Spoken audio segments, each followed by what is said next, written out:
Welcome, my fellow investigators, to the realm where mysteries defy the constraints of mortality. Tonight, we will delve into the chilling world of true crime where justice knows no boundaries, not even death itself. Prepare yourself for this journey as we unveil two cases where the truth was unearthed from beyond the grave.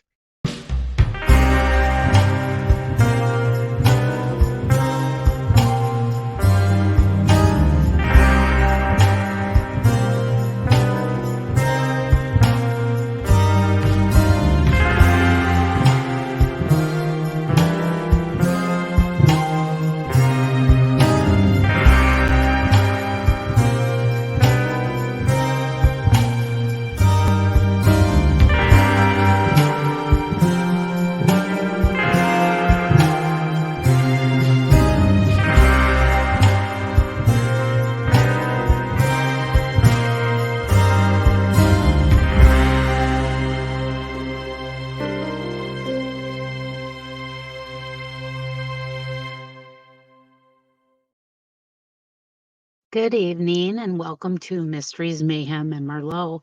I am your host, Winnie Schrader. Now, tonight, I know I said that we were going to talk with an eyewitness to the Adam Walsh case, but schedules got conflicted, so we got to reschedule, but I will definitely get that episode out for you guys. Tonight, we're going to tackle two cases in our way, way back machine. One that happened right here in the good old United States, and the other one across the pond over in the UK. So we're going to start over across the pond. Second left, exit, there's the hotel. Hey, look, kids, there's Big Ben, there's Parliament. Have you ever heard of the Red Barn murder? Well, if you haven't, you're about to. Born on July 24th, 1801, Maria Martin was the daughter of a Polstead mole catcher. What's a mole catcher? Well, I guess it's self-explanatory. His name was Thomas Martin, and his wife was named Grace. But when Maria was just 9 years old, her mother Grace passed away. So Maria had to take over her role as being the mom of the house, and she took it seriously. She was a highly intelligent little girl, though. She valued her education, so she refused to let anybody get in the way of that. You go, girl. Her father eventually remarried to a woman named Anne that took over the motherly duties so Maria could focus on her education. So when she was just 17, she got involved with a man named Thomas Corder. He was just the son of a wealthy farmer while she was just a poor daughter of a mole catcher. So he would sneak off to her cottage and, apparently they missed the birds and the bees talk because she became pregnant. Here's a shocker. He ended the relationship with Maria and abandoned her and her unborn child. Now, unfortunately, the baby didn't make it, but that didn't stop old Thomas from jumping up and down for joy like he was on an episode of the Maury Povich show. Now, Maria licked her wounds and carried on, but she did spark up another toward love affair, this time with a man named Peter Matthews. He was a highly respected gentleman in the community and wealthy, too. Now, of course, like Mother Nature intended, she got pregnant again. This time it was a little boy, but Peter refused to put a ring on it, which did not make Maria happy. But at least he would send her money to help financially support her and their young son. Here Maria said she's a single mom again. She's a hopeless romantic. She just wants to find love. And who does she bump into? William Corder. Yes, that Corder. William was the younger brother of Thomas Corder. And William was known to be kind of a bad boy. Not that kind of bad boy. We're talking about a con artist who had forged checks and would steal people's livestock. He was even caught selling his father's pigs, which I guess apparently was highly illegal back then. Now, of course, like every spoiled rich kid's parents, they like to just smooth everything over with a couple Benjamins and a little slap on the wrist. God, some kids as parents, am I right? So William just kept on being a Chad, like usual. Now, we finally got caught red-handed. He got caught stealing pigs again with a fellow thief, but his daddy couldn't bail him out this time. So, like all spoiled rich kids' parents, and what they do is they'll just ship their kid off somewhere else so it's somebody else's problem. So he was exiled to London. Now, while William was over in London, his brother Thomas suddenly passed away. He accidentally fell through some ice while he was crossing a frozen pond. As a matter of fact, his dad and three brothers all died within 18 months of each other. So he was urged to come back home. At 22 years of age, William came back to Polstead. That's where he met a 24-year-old Maria. Of course, sparks flew and they fell in love. But William was a little hesitant, especially with her past relationships. I mean, she did have an affair with his older brother and got pregnant. Not to mention this whole rich poor thing.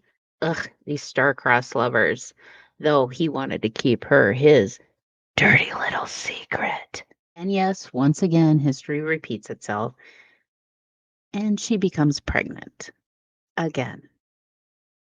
Now, of course, William did promise to marry her once the baby came. But in 1827, when the baby was born, it only lived for a few weeks and then it passed away. But William did promise Maria, despite losing their child, that he would still marry her. Now, William had a sense of urgency. He heard rumors that the police were on their way to arrest Maria for having three children out of wedlock. Apparently, that is a crime punishable by a public lashing. All right, move on. Nothing to see here. Please disperse. On May 18th, 1827, William showed up to Maria's house, urging her that they had to leave, like, right now. She was worried that they were going to get spotted, so they had to come up with a plan. So William told her to dress in men's clothing to disguise herself as a man. He said he would dress up like a hobo to disguise himself, too. Jeez, what a looker. They had to pick a meeting spot, so they chose the Red Barn. That's where they would meet and change back into their normal attire. And they also agreed before heading to Ipswich that they would get married. So Maria started heading for the Red Barn just outside of Barnfield Hill, about a half mile from Maria's home. That would be the last time Maria's family saw her alive. Now, Maria has been missing for some time, but her family wasn't really suspicious until William came back from Ipswich without her. Why would William come back without Maria? Well, his excuse is because they got married and he couldn't come back married to her because that would make his family furious with him. So, with everybody badgering him with questions, and for good reason, he decides to kind of go off the grid. Now, he did write to her family, but they're like, why wouldn't she just write a letter to us herself? Well, he would come up with excuse after excuse after excuse. She's unwell. She hurt her hand. She's washing her hair. Everyone was just eager to speak with Maria. They wanted answers. That's when Anne began having these dreams of Maria. Then she began to be plagued by these nightmares of Maria being murdered and then buried underneath some floorboards or something in a barn. She just couldn't take it anymore. So she asked her husband, Thomas, please, will you please go in there and check? So Thomas was finally convinced to go check it out, and like Anne wanted. And when he entered the barn expecting nothing out of the ordinary, he did spot an area of the barn that was kind of out of sorts. That's when he made the horrible discovery of a partially buried sack underneath some loose floorboards, where he tore open the sack and found his daughter Maria's decomposed body lying in the hole where she had been there for some time.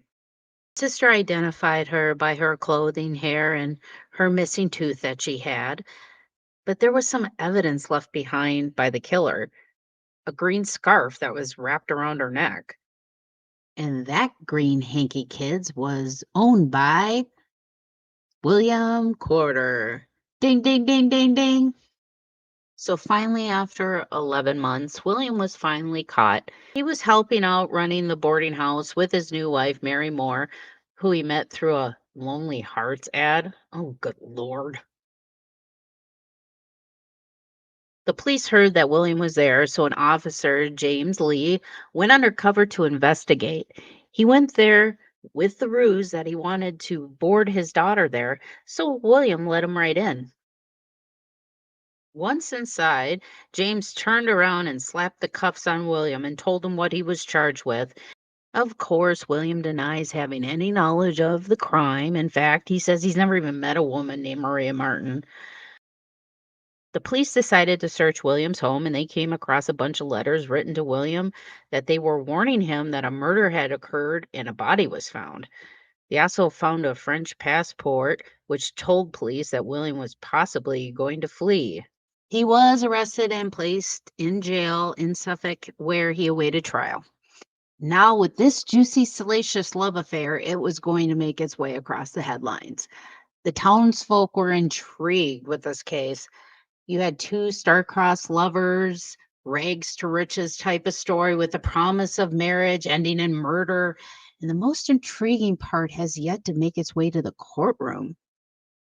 When the community found out that Maria was found because of her stepmother had a paranormal experience with some dream visitations, that Maria was dead underneath some floorboards in a barn somewhere, that intrigued everybody so much that it delayed the trial for several days. But it finally started on August 7th, 1828. People were flocking to the UK. People were dying to get a front row seat at this trial. They had to give out tickets to people because they could only let so many people in the courtroom. William had 9 counts against him, including forgery, strangulation, shooting, and a stabbing. Finally, Anne Martin was called to testify that she knew of the plan for Maria and William to meet up at the Red Barn. And finally, she went into the dreams that she was having. She told the court that she repeatedly kept having these nightmares of seeing Maria's body underneath these loose floorboards in a barn with a red roof. So it had to be the Red Barn, right?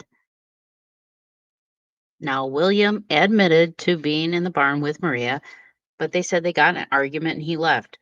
He claims he was walking away from the barn when he heard a gunshot. So he said he ran back into the barn where he saw Maria laying dead on the floor with a pistol laying next to her on the ground.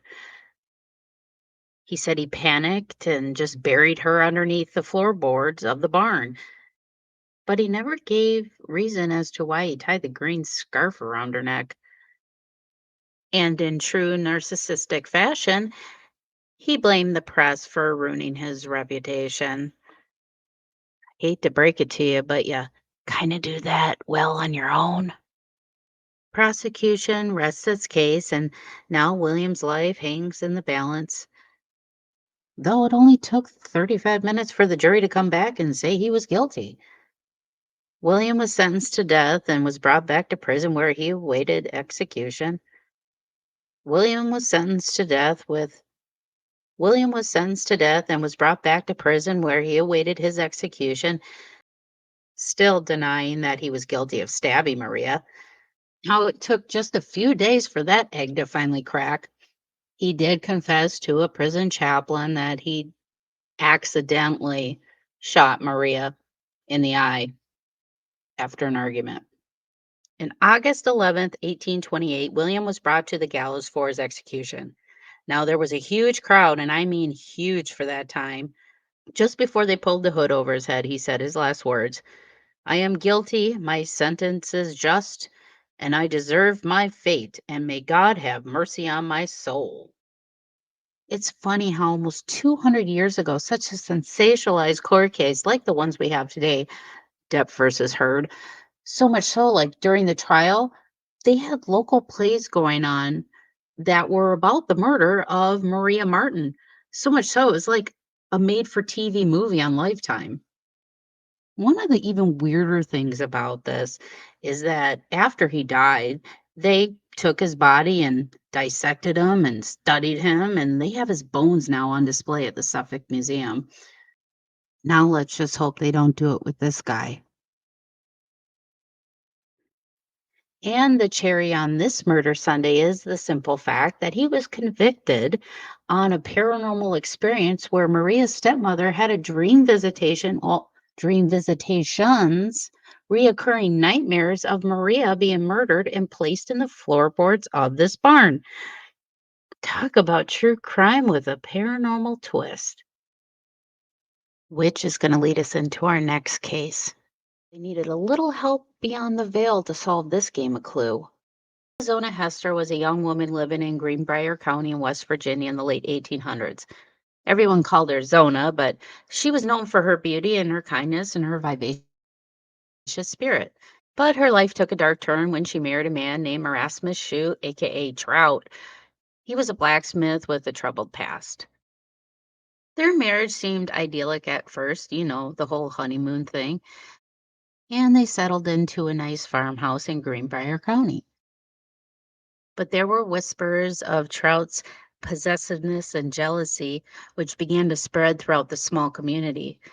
Then, in January 1897, tragedy struck, and Zona was found dead in her home under mysterious circumstances.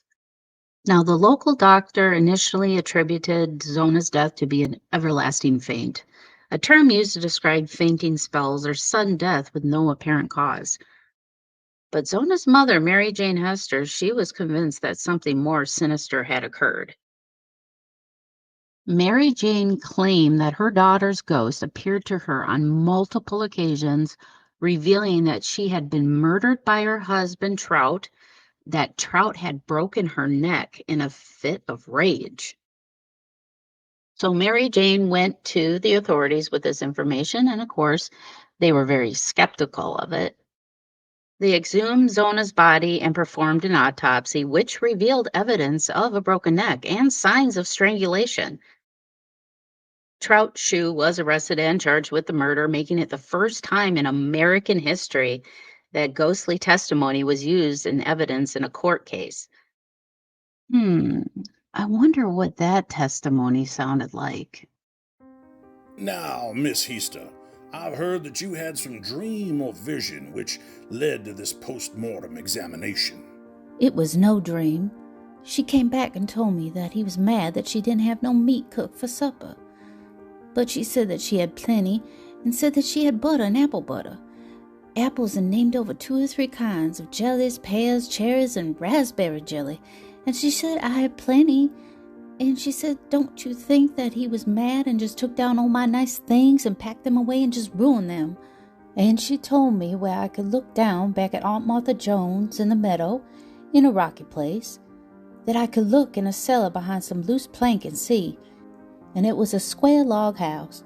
It was hewed up to the square, and she said for me to look right at the right-hand side of the door, and as you go in, at the right-hand corner as you go in. Well, I saw the place just exactly as she told me, and I saw the blood right there, where she told me. And she told me something about that meat every night she came, just as she did the first night. She came 4 times, 4 nights, but the second night she told me that her neck was squeezed off at the first joint, and it was just as she told me. Now, Miss Hester, this sad affair was very particularly impressed upon your mind, and there was not a moment during your waking hours that you did not dwell upon it, correct? No, sir, and there is not yet either. And was this not a dream founded upon your distressed condition of mind? No, sir, it was no dream, for I was wide awake as I ever was. Then, if not a dream or dreams, what do you call it? I prayed to the Lord that she might come back and tell me what happened, and I prayed that she might come herself and tell on him. Now, do you think that you actually saw her in the flesh and blood? Yes, sir, I do. I told them the very dress that she was killed in, and she went to leave. She turned her head completely around and looked at me. She wanted me to know all about it, and the very next time she came back to me, she told me all about it. The first time she ever came, she seemed like she did not want to tell me as much about it as she did afterwards. The last night she was there, though, she told me that she did everything she could, and I'm satisfied that she did all that too. Now, Mrs. Heaster, don't you know that these visions, as you term them or describe them, were nothing more or less than 4 dreams founded upon your distress? No, I don't know it. The Lord sent her to me to tell it. I was the only friend that she knew she could tell and put any confidence in it. I was the nearest one to her. He gave me a ring that he pretended she wanted to have, but I don't know what dead woman he might have taken that off of.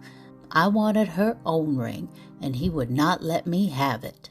Mrs. Heaster, are you positively sure that these are not 4 dreams?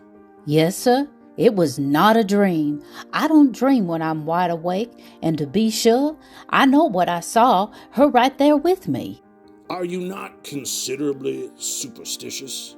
No, sir, I'm not. And I was never that way before, and I'm not that way now. Do you believe the scriptures? Yes, sir, and I have no reason not to believe it.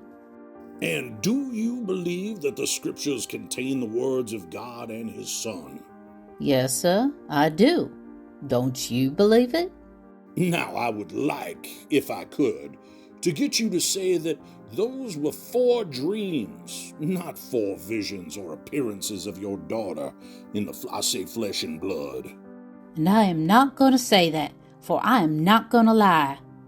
Then you insist that she actually appeared in flesh and blood to you upon 4 different occasions? Yes, sir. Did she not have any other conversation with you other than that upon the matter of her death? Yes, sir. Some other little things. Some things I had forgotten. Just a few words. I just wanted the particulars about her death, and I got them. When she came, did you touch her? Yes, sir. I got up on my elbows and I reached out a little further, as I wanted to see if people came in the coffins, and I sat up and leaned on my elbows, and there was a light in the house. It was not a lamplight. I just wanted to see if there was a coffin, but there was not. She was just like she was when she left this world. It was just after I went to bed, and I wanted her to come and talk to me, and she did. This was before the inquest, and I told my neighbors. They said that she was exactly as I told them she was. There was no witness to the crime charged against Defendant Shu, and the state rests its case for conviction wholly upon circumstances connecting the accused with the murder charged. So the connection of the accused with the crime depends entirely upon the strength of the circumstantial evidence introduced by the state. There is no middle ground for you, the jury, to take. The verdict inevitably and logically must be for murder in the first degree or in acquittal. So Trout lived out the rest of his years behind bars, but at least we know he made good use of his time. Don't you just love Art Day? Now, of course, this case was on the precipice of the spiritualism movement, which I'm sure gave that train ride a lot of steam. Zona could finally rest in peace, knowing that her killer was brought to justice. And the legend of the Greenbrier ghost still lives on to this day. Cliff note. Now, I know it says Edward on the sign, but he had like 2 first names and a nickname, so I just picked one. Now, the case of the Greenbrier ghost and the Red Barn ghost are a fascinating and chilling example of how the intersection between crime and superstition and the supernatural, and how it just continues to captivate the imaginations of people around the world, reminding us that sometimes the truth is stranger than fiction. Thank you for listening to Mysteries, Mayhem, and Merlot. I am your host, Winnie Schrader, and until our next case, my fellow armchair detectives, stay safe, stay vigilant, and stay aware. We'll see you next week, right here on Mysteries, Mayhem, and Merlot.